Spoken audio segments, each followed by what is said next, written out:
주님 감사합니다. 우리가 주님과 동행한다는 그것, 주님께 모든 소유권을 넘겨드리는 것입니다. 우리가 주님과 동행하는 것은 주님 말씀대로 순종하는 삶을 살아가는 것입니다. 우리가 주님과 동행한다는 것은 오직 예수님만 사랑하는 것입니다. 이 땅에 사는 이유와 목적이 오직 예수님이어야 합니다. 우리가 주님과 동행한다는 것은 낮은 자리에 있는 것입니다. 우리가 주님과 동행한다는 것, 삶이 예배가 되는 것입니다. 예수님과 동행한다는 건 예수님이 주인 되시는 겁니다. 이제 우리 삶에 빛 되신 주님께서 온전히 일하실 수 있도록 모든 것을 내어드리고 주님께 엎드립니다. 이 시간 주님께서 우리에게 주신 이 말씀 온전하게 마음밭에 떨어져서 전하는 자나 듣는 자나 온전한 삶의 열매가 맺어지기를 기도합니다. 주님 감사드리며 예수님의 이름으로 기도했습니다. 아멘.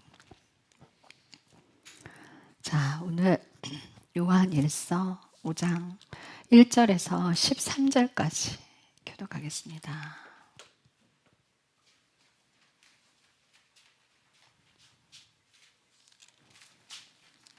(1절에서) 13절까지.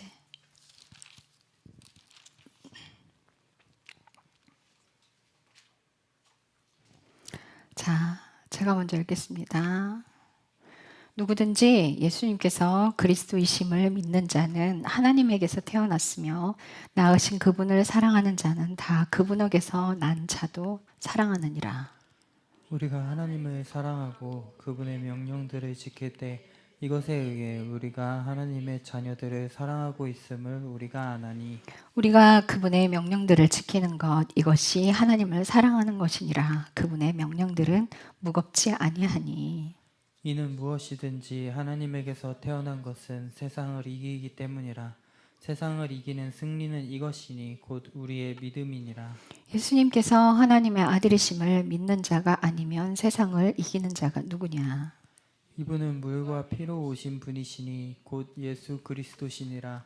그분은 물로만 오지 아니하시고 물과 피로 오셨느니라. 증언하시는 분은 성령이시니 이는 성령께서 진리이시기 때문이라. 하늘에 증언하는 세 분이 계시니 곧 아버지와 말씀과 성령님이시라. 또 이 세 분은 하나이시니라. 땅에 증언하는 셋이 있으니 영과 물과 피라. 또 이 셋은 하나로 일치하느니라. 만일 우리가 사람들의 증언을 받아들인다면 하나님의 증언은 더 크도다. 그 까닭은 이것이 하나님의 증언, 곧 그분께서 자기 아들에 관하여 증언하신 증언이기 때문이라. 하나님의 아들을 믿는 자는 자기 안에 그 증언을 가지고 있고 하나님을 믿지 않는 자는 그분을 거짓말쟁이로 만들었나니 이는 하나님께서 자기 아들에 관하여 주신 증언을 그가 믿지 아니하기 때문이라. 그 증언은 이것이니 곧 하나님께서 우리에게 영원한 생명을 주셨고 이 생명이 그분의 아들 안에 있다는 것이니라. 아들이 있는 자에게는 생명이 있고 하나님의 아들이 없는 자에게는 생명이 없느니라. 네, 함께 읽겠습니다. 내가 하나님의 아들의 이름을 믿는 너희에게 이것을 쓴 것은 너희에게 영원한 생명이 있음을 너희가 알게 하고 또 하나님의 아들의 이름을 너희가 믿게 하려 함이라. 아멘. 자, 요한일서 5장 1절에 보면 자, 누구든지 예수님께서 그리스도이심을 믿는 자는 하나님에게서 태어났으며 낳으신 그분을 사랑하는 자는 그분에게서 난 자도 사랑하느니라. 자, 예수 그리스도이심을 믿는 자는 하나님에게서 태어난 거예요. 그러니까 믿는다라고 하는 건 머리로 믿는 게 아니에요. 자, 믿음이란 그 단어에는 뭐가 내포되어 있냐면 예수님을 믿으면, 하나님을 믿으면 내가 말씀이 머리에 머물러 있는 것이 아니라 이게 가슴으로 내려와서 내가 삶으로 살아가고 있는 사람, 그분의 명령대로 삶을 살아가고 있는 사람, 이것이 믿음이에요. 우리가 믿음이 없으면 하나님 안에서 훈련받기 어렵습니다. 어려워요. 자, 아브라함 같은 경우에 그가 본토 친척 아비집을 떠나올 때 어디로 가야 할지 몰랐어요. 그냥 하나님께서 떠나라 했을 때 무작정 나왔어요. 무엇 때문에? 하나님을 믿었기 때문에. 목적지도 가르쳐 주지 않았어요. 그냥 하란을 무조건 나왔어요. 그래서 걸어오고 중간쯤 왔을 때 하나님께서 그때 말씀하십니다. 내가 너에게 지시할 땅, 그 땅으로 가는데 거기가 가나안 땅이다. 처음에 출발할 때는 어디로 가야 할지 몰랐어요. 그런데 아브라함은 그냥 나왔어요. 그리고 하나님께서 아브라함에게 아들을 주신다고 말씀하신 때가 하란을 출발하고 나왔을 때 바로 그 시점이에요. 그리고 하나님은 아들을 계속 안 주셨죠. 안 주셨어요. 계속 아들을 기다렸어요. 안 주셨어요.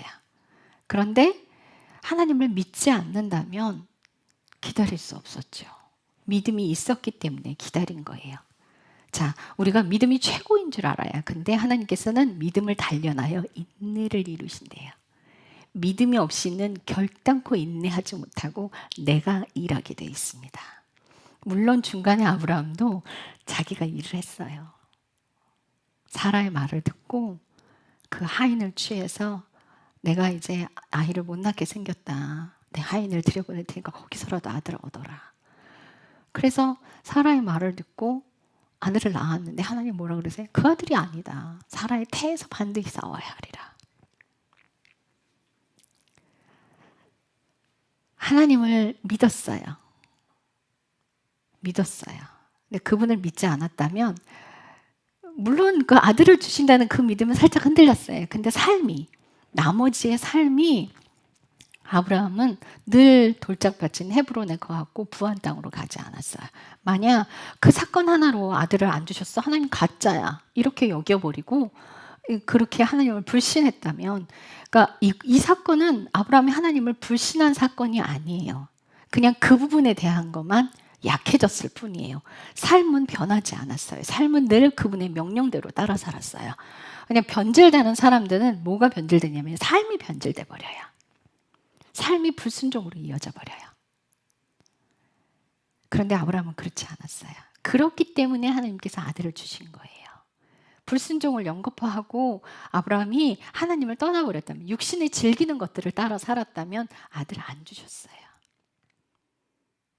이집트에서 출애굽했을 때 그들이 불복종하고 하나님을 시험하고 10번이나 시험하고 하나님을 욕하고 불평하고 했을 때 하나님은 그러세요. 저것들 싹 쓸어버리고 모세 너로부터 내가 다시 시작하리라. 그렇게 말씀하셨어요. 이렇게 죄가 많으면 다 끝내버리길 원하세요, 하나님. 그런데 아브라함에게 결단코 그런 말씀하지 않으셨어요. 그 뜻은 무엇이냐면 아들을 주신다는 그 약속의 희망만 약해졌을 뿐이지 나머지는 하나님을 완전하게 신뢰했어요. 그는 하나님을 믿었습니다. 그렇기 때문에 변질된 삶을 살지 않았던 거예요. 그런데 오늘날 그 하나님께서 자신에게 이루신다는 그 예언이 안 이루어진다고 막 욕하고 막 이런 사람들, 그 사람들은 결국 남의 욕하는 사람들, 헐뜯는 사람들, 모함하는 사람들은 결국은 변질돼서 삐뚤어지더라고요. 입 조심하세요. 입 조심하세요. 말 조심해요. 자기 혀를 재갈 물리지 않는 자는 그건 믿음이 없는 거고 신앙이 없는 거예요. 자신의 죄나 잘 봐야지. 누구를 모함합니까? 내 죄나 잘 봐야지. 왜 남의 걸 건드려요? 그거는 하나님의 심판하실 일이야. 하나님 손에 맡기는 거예요. 내가 나서서 그 일을 했다가는 그냥 심판대로 갈 거예요. 자, 2절 보면 우리가 하나님을 사랑하고 그분의 명령들을 지킬 때, 자, 사랑한다는 뜻은 순종하는 삶을 살고 있다라는 뜻이에요. 사랑 이꼴 순종이에요. 사랑한다라고 하는 건 사랑과 순종은 떨어질 수 없는 관계입니다. 하나님을 사랑하고 그분의 명령들을 지킬 때 이것에 의해 우리가 하나님의 자녀들을 사랑하고 있음을 우리가 아나니라. 그분의 명령에 순종하는 사람들은 하나님의 자녀들을 서로 사랑하게 돼 있어요. 우리가 그분의 명령들을 지키는 것, 이것이 하나님을 사랑하는 거예요. 그분의 명령들이 우리에겐 무겁지 않아요. 하나님께서 우리에게 말씀하시는 것들은 내가 할 수 없는 것들을 말씀하시는 게 아니에요. 내가 할 수 있는 것들을 명령하세요. 할 수 있는 것들을 명령하시는 거예요. 그럼 그 명령에 순종 안 하는 건 뭐예요? 하기 싫어서 안 하는 거죠. 하기 싫어서 안 하는 거예요. 우리 여동생에게 하나님께서 잘 다니고 있는 아들, 초등학교 1학년 공부도 잘했어요. 그 아들을 홈스쿨을 시키래요. 그래서 2년 동안 홈스쿨을 시키는데 여러분들 같으면 멀쩡하게 잘 다니고 있는 아이가 문제가 없는데 홈스쿨 시키라 그러면 시킬 수 있어요? 그것도 순종하기 어려울 수 있어요. 내 생각 많고 기준이 막 많으면 그때 딱 그 당시가 어떤 일이 터졌을 때면 부모가 자식 학교 안 보내서 그 막 이슈화 돼서 TV에서 막 이슈화 되고 막 이래갖고 학교에 막 다 지령이 내려왔었어요. 그 홈스쿨 하는 사람들 다 추적해서 조사하라고. 그래서 홈스쿨 한다 그러고 아이를 학교에 안 보내버리니까 딱 그 시기에 맞물렸어요. 그런데 그 시기에 맞물렸음에도 불구하고 순종했어요. 그래서 이제 공무원하고 교장 선생님하고 한 3분이서 집을 방문하셨어. 왜 홈스쿨을 시키려고 하느냐. 그런데 어떻게 그걸 하나님의 명령이라고 어떻게 그걸 얘기를 해요? 세상 사람들에게. 말 못하죠. 열심히 둘러댔죠. 그래서 왜 하나님은 아들을 2년 홈스쿨 시키게 했냐면 우리 여동생 다루려고. 아이에게 문제가 있지 않아서 여러분들 아이에게 문제 없습니다. 여러분들 자녀 키우시는데 자녀들에게 문제 있어서 애들에게 문제가 일어나는 게 아니에요. 아이들이 말을 안 듣는 건 부모에게 문제가 있기 때문이에요. 그래서 그 부모를 다루기 위해서 하나님은 자녀들을 많이 사용하시는데 그 2년 동안 우리 여동생이 정말 많이 다루어졌어요. 근데 이 아이가 원래 그렇게 말을 안 듣는 아이가 아닌데 하나님께서 우리 여동생 안에 있는 그 죄성을 제거하기 위해서 예찬이가 아주 난동을 많이 부렸어요. 원래 그런 아이가 아니거든요. 근데 그렇게 사용하시더라고요. 그런데 그걸 인내하고 쓸어내리고 참고 뒤로 돌아가서 회개하고 그렇게 2년을 보냈어요. 그리고 여동생이 가지고 있는 아들을 우상으로 가지고 있던 그것들이 끝나고 나니까 이제 학교 보내라 이러는 거예요. 자, 우리가 순종할 수 있는 것들을 하나님이 우리에게 말씀하세요. 내 욕심이 가로막아서 내 머리에 기준이 가로막아서 그것 때문에 불순종한다라고 한다면 그는 하나님을 사랑하는 게 아닙니다. 자, 베드로의 이야기를 예를 들을게요. 자, 베드로 같은 경우에는요. 그는 갈릴리에서 어부로 고기를 잡는 것을 일생으로 삶으로 살았던 사람이에요. 근데 예수님께서 그날 깊은 곳에 가서 그물을 내려라 할 땐 이미 해는 중천에 떴어요. 물고기는 잡을 수 없는 수면 밑으로 내려가 버려요. 자, 물고기를 지중해성 기후에서 왜 이스라엘 땅에서 밤에 물고기를 낚냐면요. 낮엔 뜨거워서 물고기가 물 위로 안 올라와요. 그래서 밤에 선선할 때 물이 윗면이 식어졌을 때 그때 물고기들이 위로 올라오기 때문에 밤에만 물고기를 잡아요. 근데 그 시각은 물고기를 잡을 수 있는 시간이 아니에요. 자, 그러면 베드로가 그래요. 내가 밤새 물고기를 낚았는데 한 마리도 잡지 못했어. 그러면요, 일반적인 상식을 기준으로 얘기를 한다면 베드로가 그렇게 말을 하면 안 돼요. 내가 당신 말씀에 의지해서 그물을 내리겠습니다. 하는 말을 하면 안 돼요. 이보시오, 당신 목수잖아. 나는 어부야. 내가 이 바닥에 어부를 지금 몇 년인데 이 시간에 물고기 안 잡혀, 이 양반아. 이렇게 나와야 정상이에요.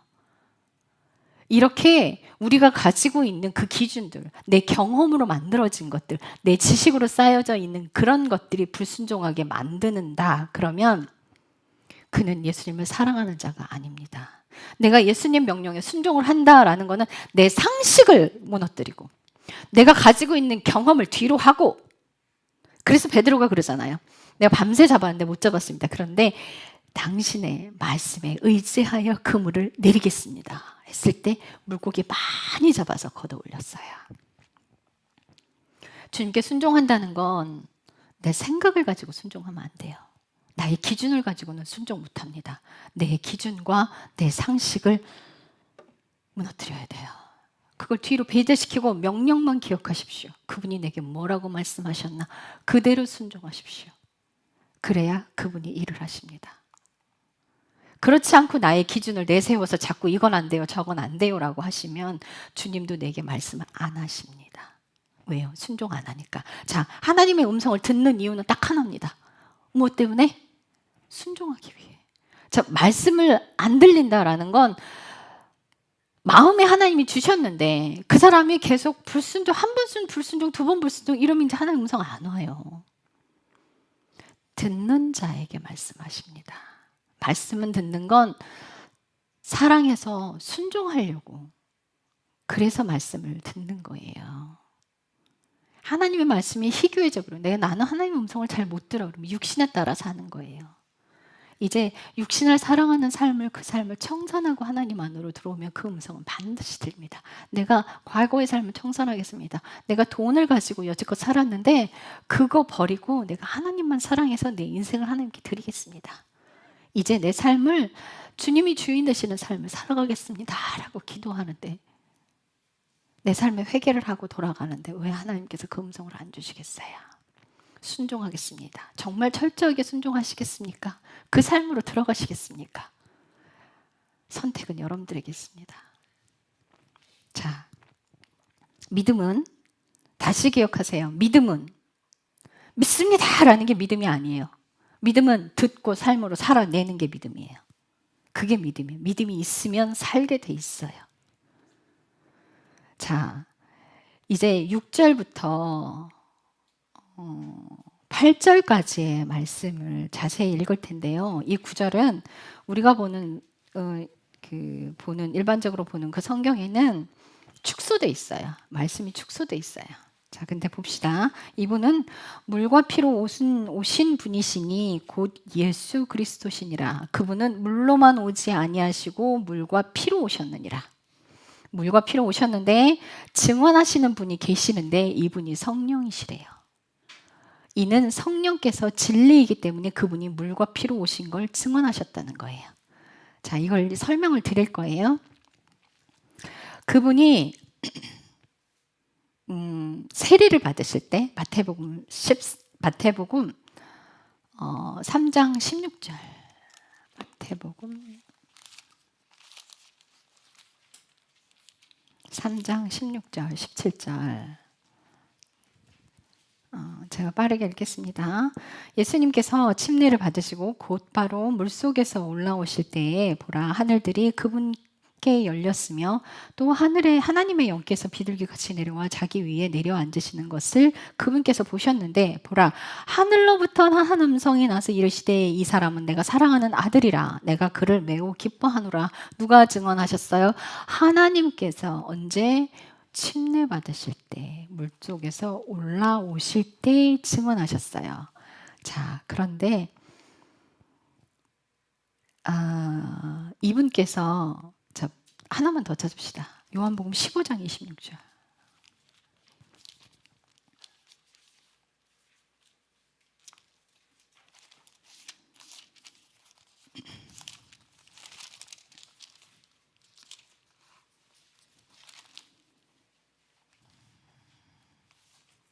(15장 20절) 제가 읽겠습니다. 그러나 내가 아버지로부터 너희에게 보낼 위로자 곧 예수님께서 보내시는데 위로자를 보내서 보혜사예요. 곧 아버지로부터 나오는 진리의 영께서 오실 때 그분께서 나에 대하여 증언하실 것이라. 누가 증언하신대요?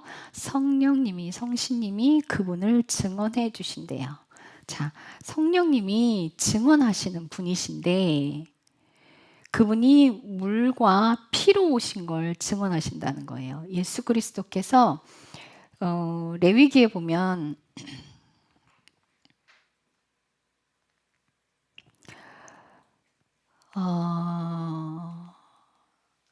예수님의 사역이 침례를 받고 올라오실 때 시작됐어요. 그죠? 침례를 받고 올라오실 때 사역이 시작됐는데 그걸 아버지가 하나님의 아들이심을 증언했어요. 자, 그런데 우리가 예수님을 믿으면 꼭 침례를 받아야 돼요. 자, 믿음이 찼다 싶으면 세례를 주는데 요즘 다 물가로 갈 수 없으니까 약식 세례로도 많이 바뀌었어요. 그런데 저는 되도록이면 침례를 받는 것이 옳다라고 생각이 드는 게요. 제가 중학교 2학년 때 세례를 받았어요. 근데 그때 약식으로 받은 게 그때 순복음교회 제가 다녔거든요. 방언을 받았더니 방언을 받고 그랬더니 이제 목사님께서 이제 세례를 받아야겠다 말씀하셔서 세례터에 갔어요. 그때 이제 그렇게 만들어졌어요. 침례를 받는 탕이 만들어져 있었는데 하얀 가운을 입고 뒤로 넘어가는데요. 물속에 탁 잠기는데 어떤 생각이 들어요? 와, 나 죽는구나. 나 죽는구나. 라는 게 확 들어오는 거예요. 물속에 들어갔다가 잠겼다가 나오는데 와, 살았다.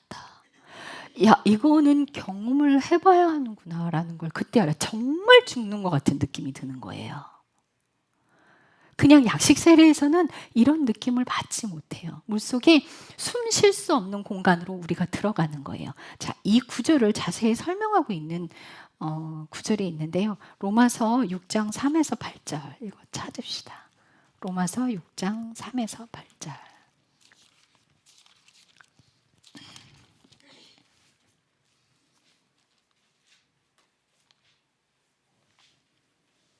로마서 6장 3절에서 8절 우리 교독합시다.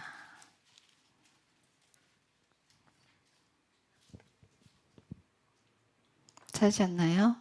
제가 먼저 읽겠습니다. 예수 그리스도 안으로 침례를 받은 우리가 다 그분의 죽음 안으로 침례를 받은 줄을 너희가 알지 못하느냐?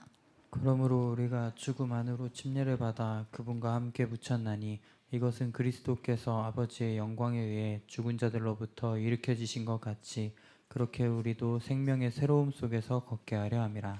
만일 우리가 그분의 죽음과 같은 모양으로 함께 심겨졌으면 또한 그분과 그분의 부활과 같은 모양으로 되리라. 우리는 이 사실을 아노라. 즉 우리의 옛 사람이 그분과 함께 십자가에 못 박힌 것은 죄의 몸이 멸절되어 이제부터는 우리가 죄를 섬기지 아니하게 하려 함이니 이는 죽은 자가 죄에서 해방되었기 때문이라.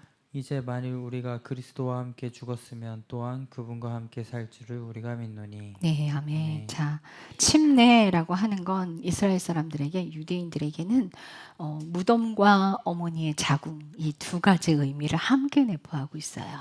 자, 침례라고 하는 거는 내가 죽는 것과 새로운 생명으로 다시 태어나는 것을 의미해요. 자, 그런데 내가 죽고 누구의 생명으로 태어나요? 예수 그리스도의 생명으로 태어나요. 내가 죽고 내 생명으로 다시 태어나는 게 아니라 하늘에 오신 그분의 생명으로 다시 태어난다라고 하는 게 침례예요. 내가 그분과 함께 죽었으면 그분과 함께 살아나는 거예요. 그분의 생명으로 살아나는 거예요. 그래서 이 물이라고 하는 건 그 성령님의 하는 사역도 뜻하지만 예수 그리스도께서 하시는 그 사역 부분에 대한 걸 의미하고 있어요. 땅에서는. 자, 땅에서 예수님께서 내려오셔서 하신 일들이 있어요.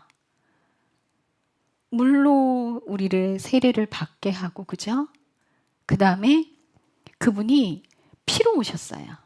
피로 오셨는데 그분의 피가 우리를 살게 하는 거예요. 자, 레위기 17장 11절 가봐요. 레위기 17장 11절.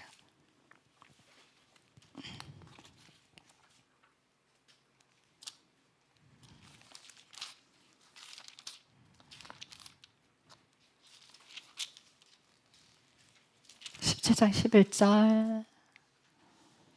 자, 읽어주세요. 이는 육체의 생명이 피에 있기 때문이니라. 내가 피를 너희에게 주어 제단 위에 뿌림으로 너희 혼을 위해 속죄하게 하였나니 이는 혼을 위해 속죄하는 것이 피이기 때문이라. 네. 혼의 죄를 속죄하는 게 피래요. 레위기 17장 14절. 같이 읽겠습니다. 시작.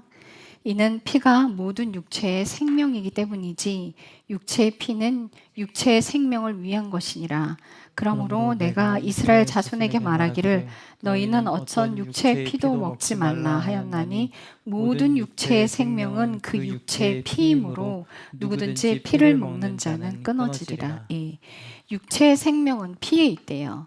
그래서 예수님께서 십자가에 못 박혀서 피를 흘리신 이유가 우리에게 생명을 주시기 위함에 있어요. 구약의 동물의 피의 제사는 단지 행위 행위의 죄들을 용서하기 위함에 있었어요. 그런데 예수 그리스도의 피 흘림은 단지 우리의 행위의 죄를 위한 것이 아니라 내 안에 내면의 죄성을 제거하기 위해서 우리가 주인되어 있는 그 자리를 내어드리고 예수 그리스도의 생명이신 그분이 우리 안에 들어오는 그 일을 하시기 위해서, 그래서 성신님이신 하나님이 그 우리 안에 들어오셔서 그 일을 시작하기 위해서 예수 그리스도가 피뿌림으로 하신 거예요. 예수 그리스도의 피로 그분께서 제물이 되신 이유, 그것은 생명을 우리에게 주시기 위함에 있어요. 그래서 그분께서 물로만 오시지 않고 피로만 오셨다는 거예요. 이 땅에 오셔서 그분이 하시는 일, 우리를 아버지께로 데려가기 위해서, 완전한 그분과 하나가 되게 하기 위해서. 근데 그 일들을 누가 증언하냐면 성령이 증언하시는 거예요. 자, 우리가 요한복음 15장 26절 읽었는데 요한일서 5장 10절에 보면 하나님의 아들을 믿는 자는 자기 안에 그 증언을 가지고 있대요. 하나님의 아들을 믿는 자는 자기 안에 그 증언을 가지고 있는데 어떤 증언을 가지고 있냐면 요한복음 15장 26절에 그래요. 내가 가고 너희에게 보혜사 성령을 보낼 텐데 그가 나에 대해 증언하리래요. 자, 2000년 전에 나를 위해서 십자가에 죽으셨다는데 여러분들 그거 믿어져요? 믿어져요? 내가 태어나기 전에 예수님이 나를 위해 죽으셨다는데 믿어지십니까? 믿어지니까 이 자리에 있는 거죠. 그게 어떻게 믿어져요? 여러분들 제주 좋으시다. 무슨 수로 그게 믿어져요? 네, 성령이 증언하시기 때문에 내 안에서 그 하나님이 증언을 해주시는 거예요. 그래서 알게 해주시는 거예요. 그래서 그 성신님이 우리 안에 들어오셔서 하시는 일은 뭐냐면 예수님을 만나게 하고 알게 하고 사랑하게 해주시는 분이, 그분이 그 하나님이에요. 그래서 그 하나님이 우리 안에 들어오셔서 일을 시작하시는 거예요. 작업을. 어떻게? 내가 회개할 때, 삶을 고쳐나갈 때, 예수님을 사랑할 때 그분이 자꾸 예수님을 알게 해주시는 거예요. 그래서 그분을 내가 만났기 때문에 그분의 음성대로 순종할 수 있게 되는 거예요. 내가 예수님을 어떻게 알아? 무슨 수로? 사람의 노력으로는 예수님을 만날 수 없고 그 하나님을 만날 수 있는 길은 존재하지 않아요. 그분이 내려오셔야 돼. 하늘에 계신 그분이 내 안에 들어오셨기 때문에 알게 되는 거예요. 우리는 아무리 찾고 찾는다 한들 우리의 노력으로 예수님을, 그 하나님이신 예수님을 만날 수 있는 길은 존재하지 않아요. 하늘에 계신 그 하나님이, 그 성신님이 우리 안에 들어오셨어요. 더러운 우리 안에 들어오기로 결정하신 사건이 예수 그리스도의 십자가의 피의 사건이에요. 그분이 죽고 부활하지 않았다면 이런 일은 일어나지 않아요. 그분이 육신의 모양을 입고, 왜? 아담과 하와가 육신을 입고 범죄했기 때문에 죄 있는 육신의 모양이 필요했던 거예요. 그래서 성령으로 마리아의 몸에 잉태되었다라고 번역된 그 부분이 헬라어 성경으로 들어가면 잉태라는 그 단어의 원래 원뜻은 뭐냐면 그냥 나타나셨다라고 되어 있어요. 그분이 성령으로 마리아의 몸에 나타나셨어요. 그냥 들어오신 거예요. 뭐 때문에? 육신의 껍데기가 필요했어요. 죄 있는 모양으로 오지 않았어요. 죄는 피로 전이 됩니다. 피를 타고 와요. 그래서 유전이 되는 거예요. 죄도 유전이 돼요. 아비의 죄, 아우미의 죄. 내가 매 맞고 살잖아요. 그럼 나는 그렇게 살지 말아야지 해놓고 내 자식 때리고 있어요. 이 각에 흐른 저주가 자꾸 타고 들어간단 말이에요. 이 죄는, 범죄인 피는 범죄해요. 계속. 예수 그리스도는 아주 고귀하신 그 하나님의 거룩하신 피를 가지고 들어오셨어요. 그래서 그 피가 모든 죄를 사할 수 있는 거예요. 사람의 피가 아니에요. 그분의 피예요. 그래서 그분이 물과 피로써 이 땅에서 증언하셨어요. 그걸 성령님이 증언해주시고 그 증언을 우리 안에서 성령이 해주시는 거예요. 그렇기 때문에 우리가 하나님을 만날 수 있게 돼요. 하늘에 계신 그분이 우리의 눈높이로 내려오셨기 때문에 만날 수 있는 거예요. 우리는 하늘로 갈 수 있는 존재가 아니에요. 못 가요. 길도 없어요. 찾을 길도 없어요. 우리 노력으로는 갈 수 없는 길이에요. 그분이 내려오셨어요. 이게 어마어마한 사랑이에요. 이건 우리가 상상할 수도 없고 예측할 수도 없는 사랑이에요. 그분이 사람을 얼마나 사랑하시는지 우린 몰라요. 엄청나게 사람을 아끼고 사랑하세요. 죄 많은 인간을 한없이 품으시는 분이에요. 언제까지? 회개할 때까지. 내가 놓고 가지 않는 한 하나님 포기 안 하십니다. 내가 포기하기 때문에 어쩔 수 없이 하나님이 놓을 수밖에 없는 거예요. 내가 회개하지 않으니까. 여러분들 그거 기억하셔야 돼요. 자, 근데 7절 봅시다. 자, 7절 보면 땅에 증언하는 셋이 있는데 영과 물과 피래요. 그리고 이거 8절이고 7절에 보면 하늘에 증언하는 세 분이 계시는데 아버지와 말씀과 성령이시래요. 자, 아버지 누구죠? 아버지 하나님, 그죠? 말씀은 누구예요? 예, 예수님이에요. 요한복음에 나와 있어요. 말씀이 육신이 되어서 오셨어요. 말씀이 육신을 입고 오셨어요. 태초에 말씀이 계셨어요. 그 말씀이 세상을 창조하셨어요. 아버지가 명령하셨고 예수 그리스도가 말씀으로 창조하셨어요. 그리고 하늘에 성신님이 계세요. 여기 성령님이라고 되어 있는데 영어 성경 가면 더 홀리 고스트로 되어 있어요. 자, 6절에 보면 더 스프릿이라고 되어 있죠. 성령이에요. 여기서 증언하는 건 성령이에요. S자가 대문자로 되어 있잖아요. 자, 그런데 7절에 말씀하고 계신 성령님은요, 더 홀리 고스트의 성신님인 거예요. 하나님이에요. 자, 8절에 땅에 증언하는 셋이 있는데 땅에 증언하는 세 분이 계시는데 영과 물과 피래요. 영과 물과 피래요. 그래서 예수 그리스도가 피로 오셨고 물로 오셨고 살리는 영으로 오셨어요. 자, 살리는 영, 고린도전서 15장 45절.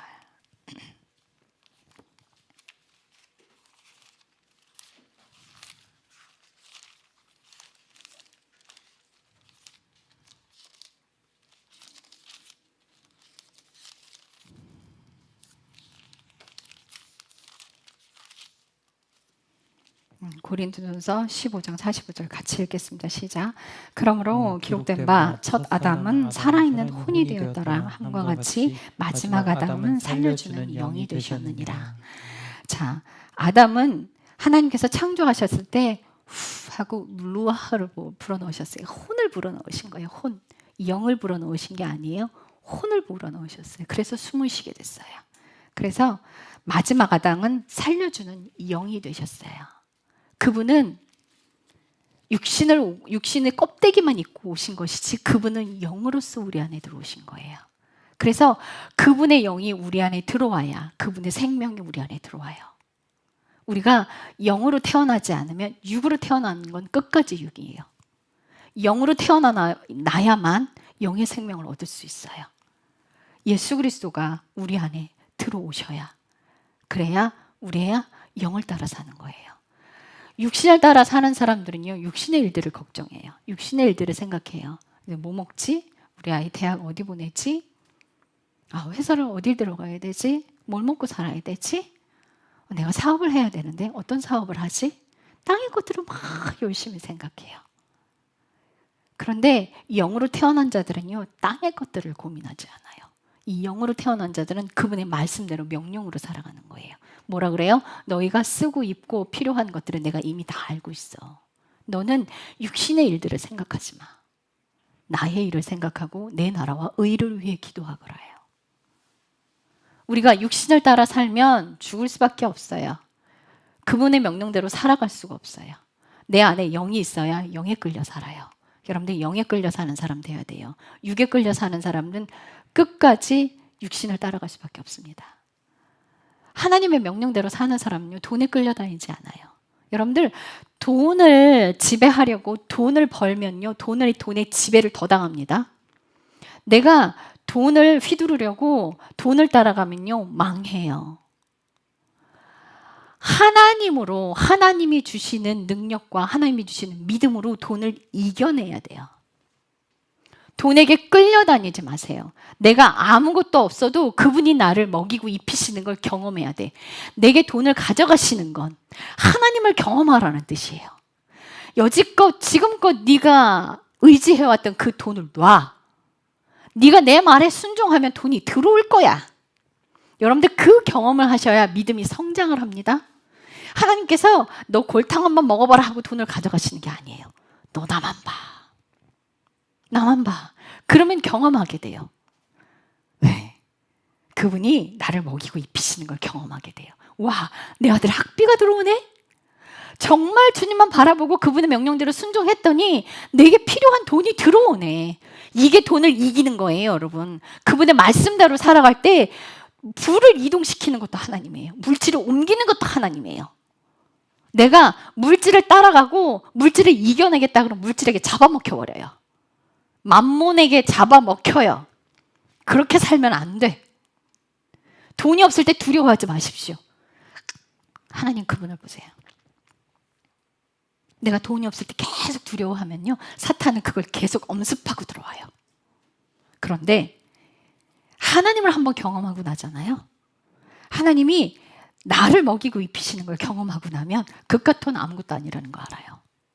그게 정말 아무것도 아니라는 거 알아요. 그래서 버리게 돼요. 하나님을 따라갑니다. 그분을 따라갈 때 그분께서 내 삶에 일하시는 걸 경험하면서 믿음은 더욱 성장해요. 단계별로 믿음은 올라가게 돼 있어요. 성장해요. 경험하지 않은 건 결단코 자기게 될 수 없습니다. 하나님을 안다라고 하는 거, 예수님을 안다라고 하는 거, 그 알다는 경험하여 아는 것이 아는 것입니다. 내가 그분의 명령대로 삶을 살아갈 때 하나님을 체험하게 돼. 그거 내 거 되는 거예요. 그거 내 거 돼요. 제가요, 신학교 서울신대 2학년 때 복학해서였을 때였어요. 요로결석이 왔어요.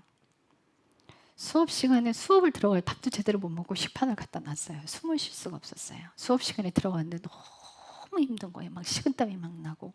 그래서 제가 알고 있는 그 언니가 너 안 되겠다, 병원 가자. 언니 나 수업해야 돼. 이 미련한 것. 교수님한테 가서 말씀드리고 제가 병원 가야 될 애가 지금 앉아 있어요. 그래갖고 붙들려서 이제 세종병원에 갔죠. 갔더니 요로결석이에요. 그대로 응급실로 들어갔어요. 응급실 들어갔는데 돈 없죠. 그때는 이제 동전 갖고 이제 딸랑거리고 다닐 때요. 정말 제가 백화점 다닐 때 돈을 잘 쓰고 다녔어요. 그래서 하나님이 돈을 싹 가져가셨어요. 그래서 그 신학교 다닐 때 굉장히 어렵게 다녔는데 생활비도 뭐 남동생 여동생 같이 살면서 이제 얘네들이 주는 그 생활비 가지고 책 조금 좁게 해서 책 사고 막 이랬거든요. 그럴 때라 이제 돈이 없을 때예요. 근데 이제 일단 입원을 했죠. 입원을 했는데 그 약을 투여하고 막 이래 검사 과정을 다 거치고 나서는 이제 레이저로 깨자 해서 수술 날짜를 3일 뒤로 잡았어요. 이제 금식을 들어가면서 계속 주님께 기도했죠. 그런데 어떤 이제 그 집사님이 오셔서 카드를 주시는 거예요. 하나님의 병원비 대주라고 그랬대요. 그래서 됐어요. 안 받을래요. 그랬더니 나는 하나님의 음성이 아니면 안 움직여 이러더라고요. 그래서 받았어요. 그 돈을 받고 딱 정말 3일째 되는 날 그 돌이 사라져 버렸어요. 사라졌는데 이제 수술을 안 하게 됐죠. 퇴원을 하면서 병원비를 이제 그분이 카드를 주시면 저한테 뭐라고 그랬냐면요.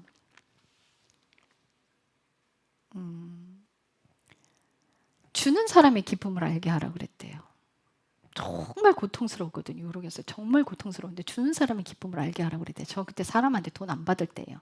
자존심이 워낙 강해서 내가 굶어 죽으면 죽었지 내가 구걸은 안 한다.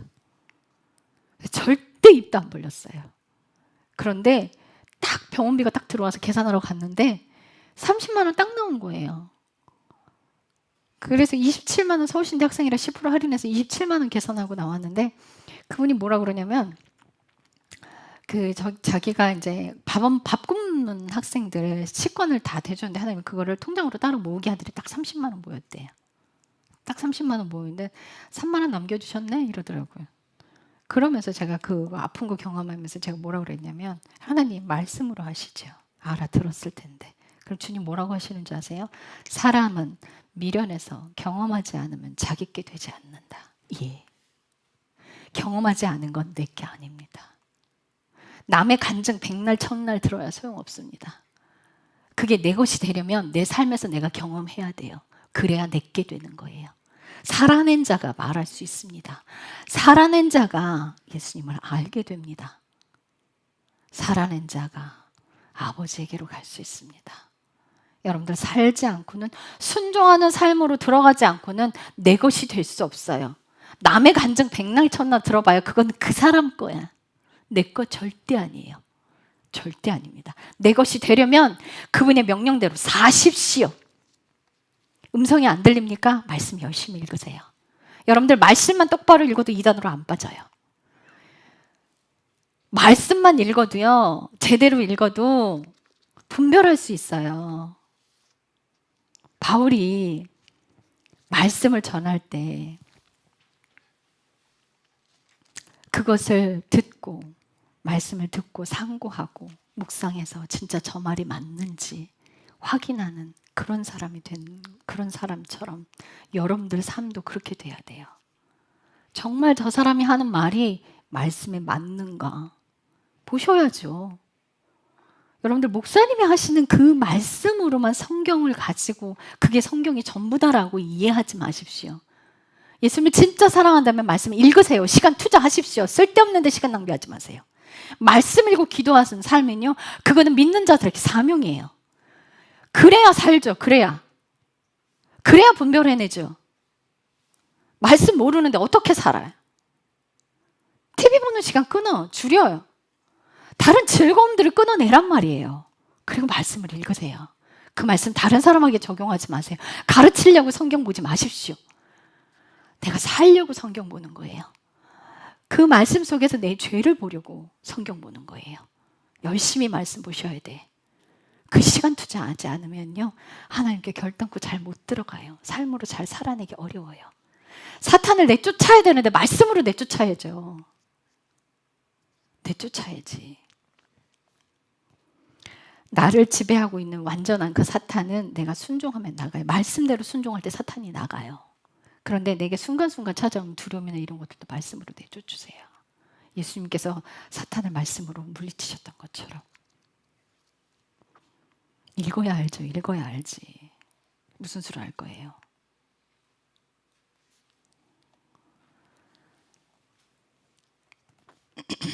땅에 증언하는 셋이 있는데 영과 물과 피래요. 자, 요한복음 6장 53절. 요한복음 6장 53절.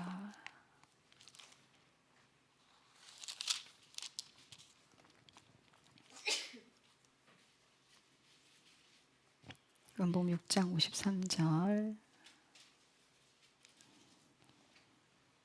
53, 54절 제가 함께 읽겠습니다. 그때 예수님께서 그들에게 이르시되 진실로 진실로 내가 너희에게 이르노니 너희가 사람의 아들의 살을 먹지 아니하면 그의 피를 마시지 아니하면 너희 안에 생명이 없느니라. 누구든지 내 살을 먹고 내 피를 마시는 자는 영원한 생명이 있나니 마지막 날에 내가 그를 일으키리라. 예수님의 살과 피를 마셔야 된대요. 여기 이 번역 성경에서는, 이 성경에서는 사람의 아들이라고 번역된 게 우리 읽는 개역개정에는 인자라고 있죠. 그걸 풀어서 놓은 게 사람의 아들이에요.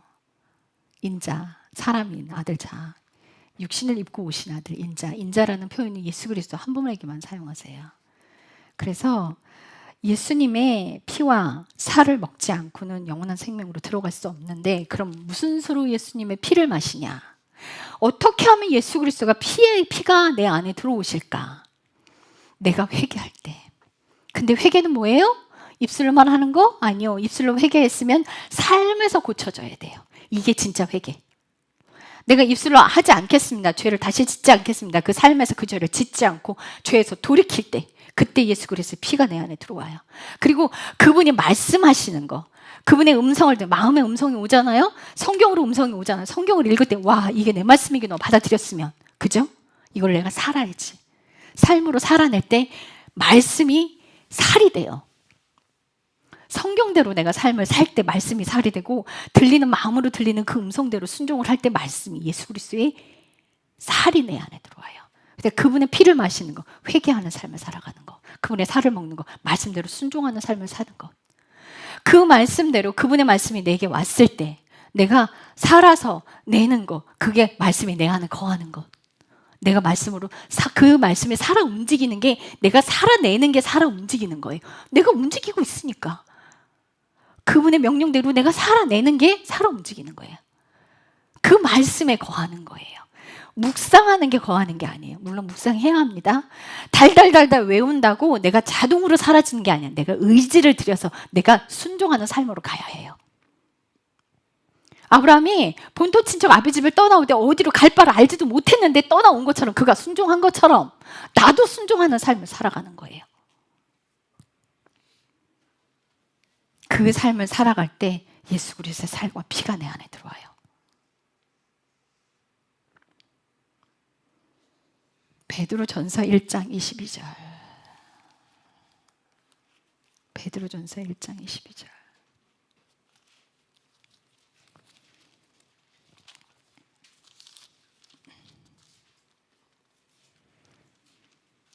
베드로전서 1장 22절. 성경은요, 헬라어 성경은 영과 혼을 구분하고 있습니다. 그 이유를 설명드리겠습니다. 영혼이라고 이야기하는데 영혼이 아니에요. 영과 혼이 분리돼 있어요. 그걸 성경대로, 히브리어 성경 그대로 제대로 잘 번역한 게 킹제임스 성경이에요. 자, 다 번역의 우리예요. 22절 보면 너희가 성령을 통해 진리에 순종함으로, 자 보세요. 너희가 성령을 통해 진리에 순종함으로 너희의 혼을 깨끗하게 하여. 영혼을 깨끗하게 하는 게 아니에요. 혼이 깨끗해지면 영이 깨끗해져요. 혼이 깨끗해지면 성신님이 내 안에 채워지는 거예요. 그리스도의 영이 내 안에 들어오는 거예요. 성령을 통해, 그분의 말씀을 통해. 자, 성신님이 우리 안에 들어오시면 예수님 말씀하시는 걸 들을 수 있어요. 어떻게? 성신님이신 그분의 하나님을 통해서 들어와요. 예수 그리스도의 영이 내 안에 완전히 채워지지 않아도 예수님의 음성을 듣고 아버지의 말씀을 들을 수 있어요. 왜? 영을 통해서, 그분의 길을 통해 들어옵니다. 그러나 성신이 내 안에 들어와 있지 않으면 그분의 음성은 들리지 않아요.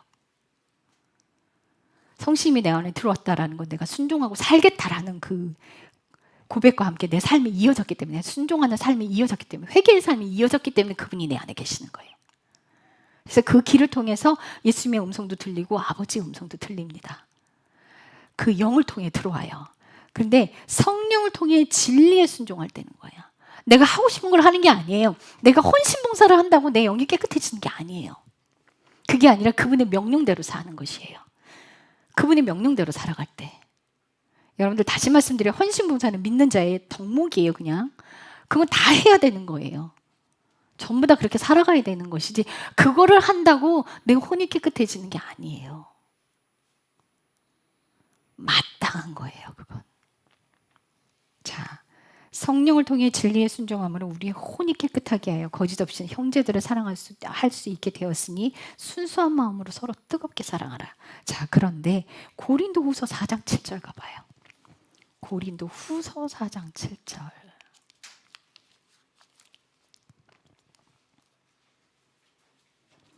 자, 고린도후서 4장은요, 그리스도의 빛을 설명하고 있는데요. 자, 7절에 가보면 우리가 이 보배를 질그릇 안에 가지고 있대요. 자, 우리가 이 보배를 질그릇 안에 가지고 있는데, 사람의 영은요, 사람의 영은 그릇이에요. 그릇. 사람의 영은 그릇인데 내가 사탄의 영을 담고 있느냐, 하나님의 영을 담고 있느냐가 사후세계를 결정해요. 아시겠어요? 내가 이 땅에서 하나님의 영을 담고 있으면 이 땅에 살고 있지만 하나님의 통치를 받고 있는 것이고, 내가 육신대로 산다는 건 사탄의 영이 나를 지배하고 있다는 거예요. 이건 기분 나쁘게 받아들여서는 안 돼요. 이거는 사실이에요. 내가 육신의 즐거움을 따라간다면, 내가 육신의 것들을 추구하고 있다면, 내 아들 잘 나가는 걸 기도한다면, 만약 내 삶이 그렇다면, 육신의 것들만 기도하고 산다면, 내가 하나님의 나라를 알지 못하고 하나님의 통치를 모르고 그분의 명령대로 순종하는 삶을 모른다면, 죄송하지만 사탄의 영이 중인 거예요. 그러면 심판은요, 이미 사탄은 심판받을 존재예요. 하나님께서 이미 사탄은 심판하셨어요. 그래서 그 심판받은 영을 내 안에 담고 있다면 그 영 때문에 지옥 가는 거예요. 하늘에 오신 그분의 영이 내 안에 들어오셨다면 나는 하늘로 가는 거예요. 그래서 내가 끝까지 죽어가는 삶을 살아가고 그분과 하나 되는 삶을 산다면 예수 그리스도가 나를 마중나러 오실 거예요. 내 죽음의 끝에. 무엇을 담고 있느냐? 이 땅에 살면서도 하나님 나라 백성이냐, 사탄의 자녀이냐로 갈리고, 영원히 죽어서도 영원한 생명을 가느냐, 영원한 지옥에 가느냐, 둘로 나눠지는 거예요. 여러분들 양다리 걸치지 마세요. 양다리 걸치면 결국은 버려지는 길로 가요. 계시록 말씀에 그러잖아요. 너희가 차든지 덮든지 알아. 그렇지 않으면 내 입에서 토해내치리라. 양다리 걸친다는 건 뭐예요? 육신의 것을 여전히 좋아하고 있으면서 천국도 갖고 싶은 거예요. 이런 마음을 가지고 살면 안 돼. 이런 마음 갖고 살면 안 돼요. 세상에 다리 한 짝 빼버려야 돼요. 하나님께 완전히 들어오십시오.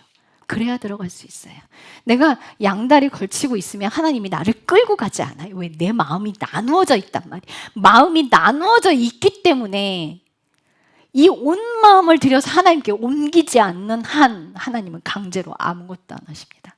여러분들 이거 강제로 뽑아서 꼭 뽑으려면 어떻게, 내가 고난 안으로 들어가야 되는데 하나님을 사랑하지도 않았는데 강제로 고난 안에 밀어넣으면 이 사람이 뭐 하는데? 하나님 욕해요. 하나님 저주합니다. 무슨 의미가 있습니까?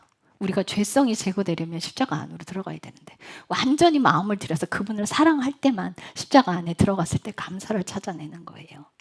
그분을 완전하게 사랑하지 못한 불평하게 되고 불만 토로하게 돼 있고 하나님을 욕하게 돼 있어요. 하나님은 강제로 아무것도 하지 않으신다. 내가 온 마음을 들이지 않으면 하나님은 내 삶에 일하지 않으신다. 내가 거절하고 있기 때문에. 여러분들 그걸 아셔야 돼. 하나님은 강제로 아무것도 안 하십니다. 그래서 그분은 살리는 영이 되셔서 그 살리는 영이 내 안에 들어오셔야 돼. 우리의 혼을 가지고는 못 가요. 하나님의 영이 내 안에 들어와야 돼요. 그래서 그리스도의 영이 내 안에 들어와야 되고 아버지의 영까지 내 안에 들어와야 돼요. 자, 요한복음 14장에 뭐라고 되어 있냐면, 하나님을 사랑하는 자는 하나님의 명령들을 지킬 거래요. 그래서 그 명령대로 살아가는 자들은 하나님을 보게 된다는 거예요. 그래서 하나님의 명령대로 살아가는 그 사람들은 우리의 거처가 그에게로 가서 그와 함께 하리라. 우리의 거처가 누구예요? 성부, 성자, 성신님. 성부, 성자, 성령님이 우리 안에 들어오셔서 우리 안에 거처를 두리. 그래서 우리 몸이 성전이라는 거예요. 구약의 성전은 왜 거룩했어요? 하나님이 거기 거하셨어요. 그래서 거룩한 거예요. 모세에게 네가 선 떨기나무 가운데 하나님 나타나셔서 네 선 곳에서 신을 벗어라. 이곳은 거룩한 것이니라 라고 말씀하신 이유가 뭐냐면 하나님이 임재하셨기 때문에 그 땅이 거룩한, 땅이 거룩한 게 아니에요. 하나님이 임재하셨기 때문에 그 공간이 거룩한 거예요. 성전이 왜 거룩했어요? 그분이 임재해 계셨기 때문에 거룩한 거예요. 우리 안이 왜 거룩하게 해야 돼? 그분이 우리 안에 거하시기 때문에. 그래서 하나님이 거룩한 거지 너희도 거룩하라라는 말씀을 하시는 거예요. 오늘날 교회는요, 성전이란 단어를 안 붙이는 이유가 우리 안에 하나님 거하시기 때문에. 성전은 우리의 몸이에요. 그래서 거룩하라라고 하는 거예요. 구약처럼 건물 안에 거하시는 분이 아니에요. 그래서 예루살렘 파괴시켜버린 거예요. 더 이상 성전이 필요 없기 때문에.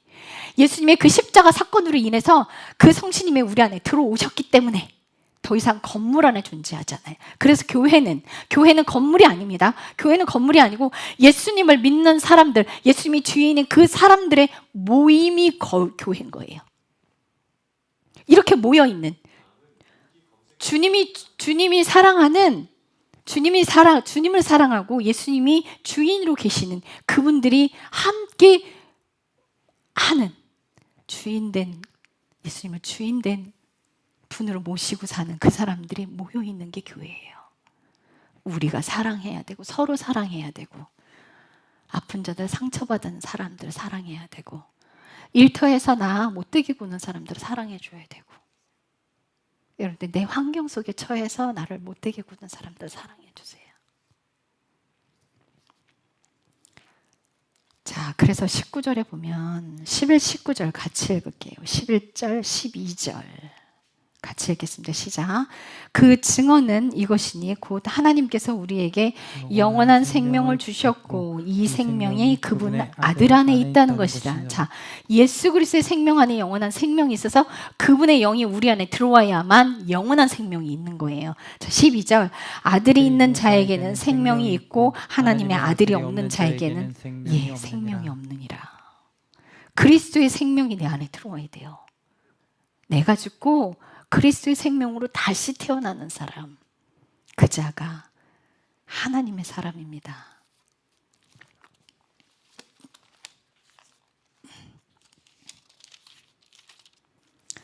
로마서 8장 9절 또 동일합니다. 로마서 8장 9절 10절 제가 읽겠습니다. 그러나 너희 안에 하나님의 영께서 거하시면 너희가 육신 안에 있지 아니하고 성령 안에 있나니 어떤 사람에게 그리스도의 영이 없으면 그분의 사람이 아니니라. 또 그리스도께서 너희 안에 계시며 몸은 죄로 인해 죽었으나 성령은 의로 인해 생명이 되셨느니라. 이 육신의 껍데기는 죽어 없어질지라도 예수 그리스도의 영으로 인해서 우리의 영이 그분의 영을 담고 하나가 되는 거예요. 사람의 영은 그릇이에요. 그래서 어떤 영을 담고 있느냐가 어디로 가느냐를 결정짓게 만들어요. 우리가 성령을 따라 순종하면 우리의 혼이 깨끗해져요. 혼이 깨끗해서 우리 영의 자리에 그리스도의 영이 채워지는 거예요. 여러분들 그 삶을 살아가셔야 돼. 자, 그런데 보세요. 5절과 6절 로마서 8장 5절과 6절 읽으면요. 5절에 보면 육신을 따르는 자들은 육신의 일들을 생각한대요. 자, 육신의 것들을 추구하는 사람들은 육신을 따라 살 수밖에 없어요.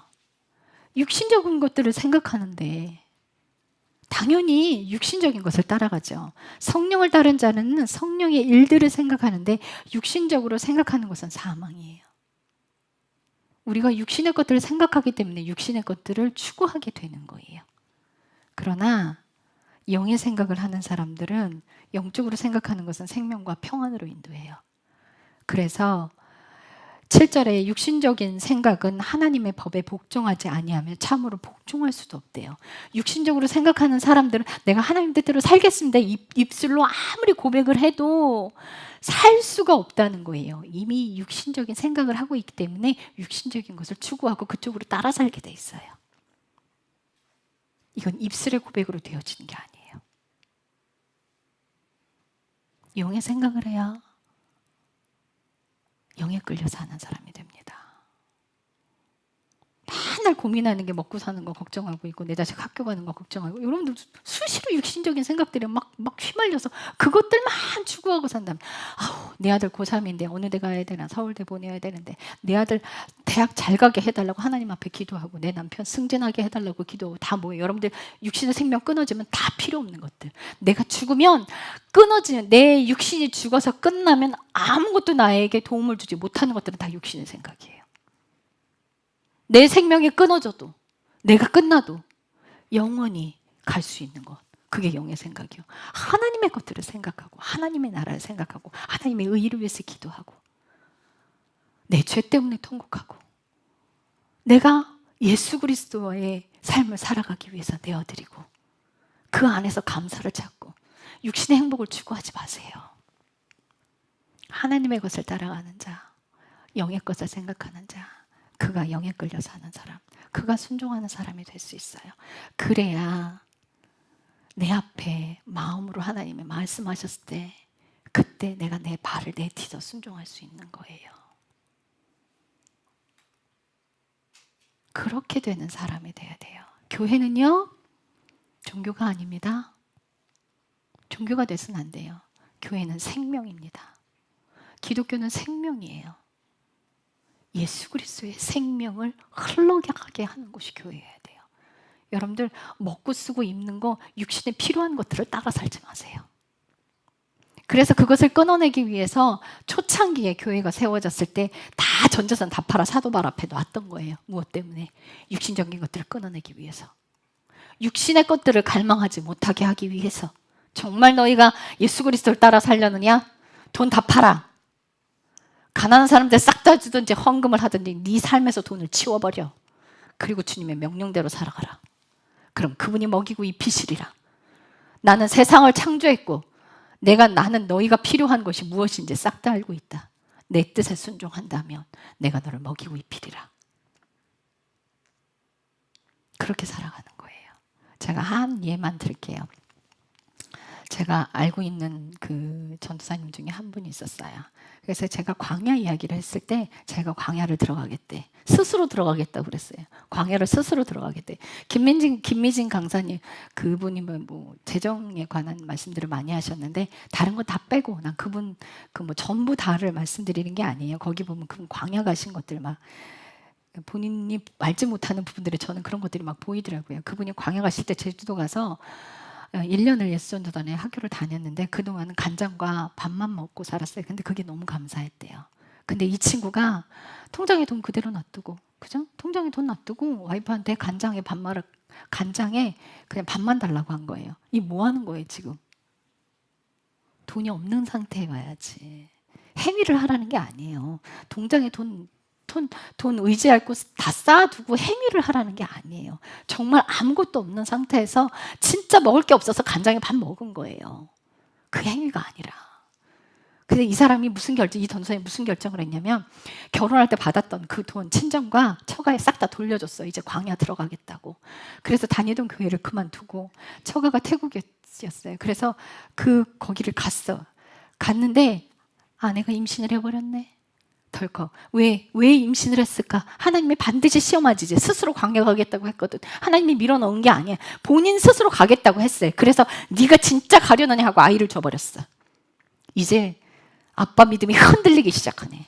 둘이 있을 땐 갈 수 있을 줄 알았더니 아기가 생겨버렸어요. 이제 못 가겠네. 그래서 두려움이 찾아와. 선교사님한테 물어봤어. 아니래, 가짜래.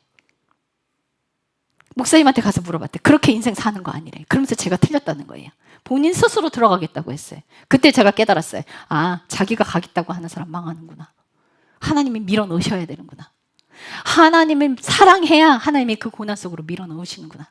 자기 의로 가겠다고 하니까 하나님이 반드시 시험하죠. 네가 진짜 가려느냐?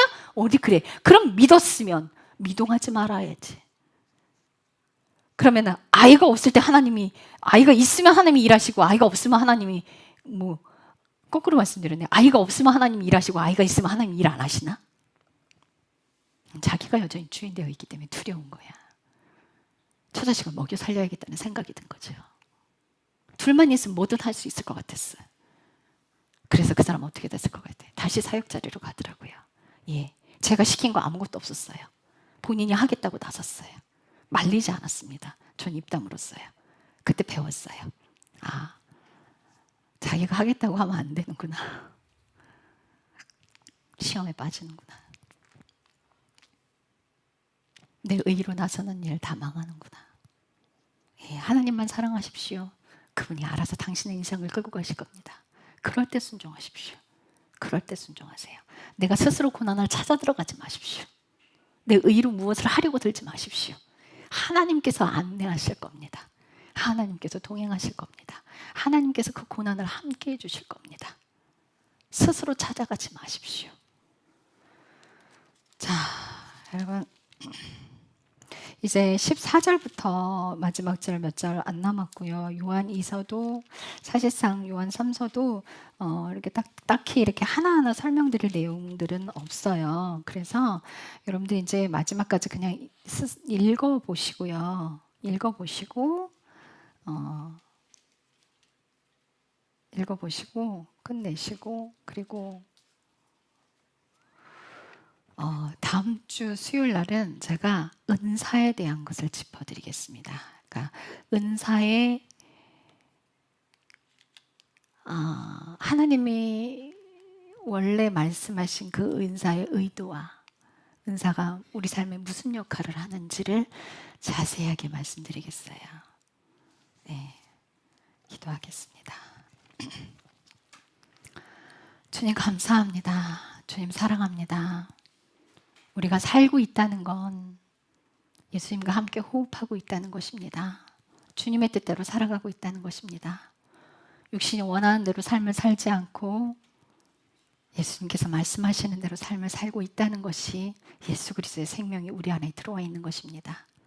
돈이 우리를 어떻게 하지 못하고 세상이 우리를 어떻게 하지 못하고 환경이 우리를 어떻게 하지 못하는 그 믿음, 오직 예수 그리스도의 명령대로 사는 사람, 주님이 주인 되어 사는 사람, 성령님의 말씀대로 움직이는 사람, 아버지의 뜻대로 삶을 사는 사람, 그 사람은 끝까지 갈 것입니다.